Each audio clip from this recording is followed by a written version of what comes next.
Hi, this is Holly from the Sweet Simple Things, and welcome to my channel where we make healthy and nourishing recipes the whole family will love.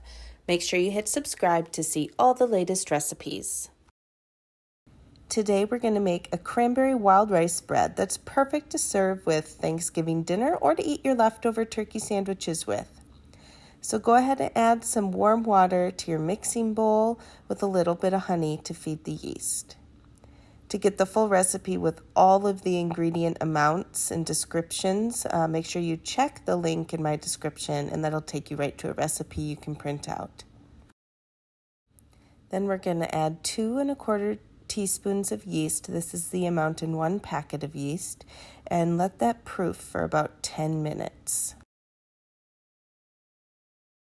Once the yeast is foamy, we're going to put our mixing paddle on. We can add our egg, the melted butter and milk,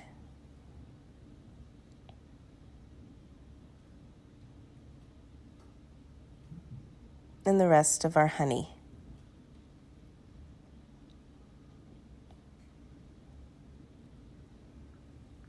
Go ahead and mix that together until it's smooth.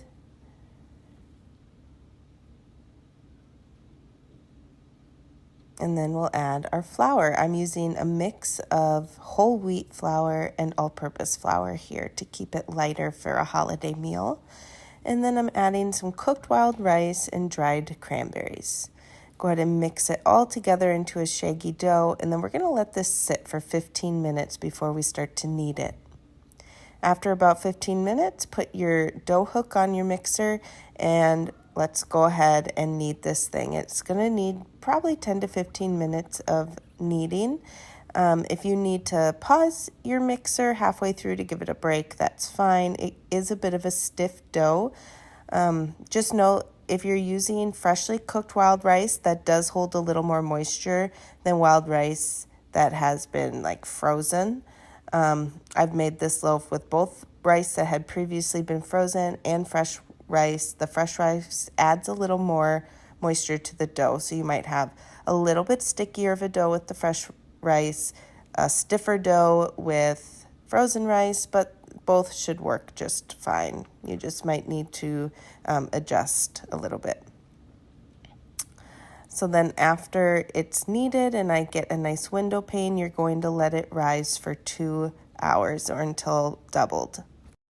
After the rise, go ahead and prepare a loaf pan with a little bit of parchment paper and some cooking spray. You can also make dinner rolls with these. You just will take this out and divide the dough into 12 equal balls. But for this video, I'm going to show how to make the loaf. So you can punch down the dough, pour it out on a surface, and I'm flattening it into a rectangle that I will roll up from the long end like a log roll, and then we'll tuck in the ends so that we get a nice smooth loaf to go into our loaf pan. Now we're going to let this rise for 1 to 2 hours or until doubled.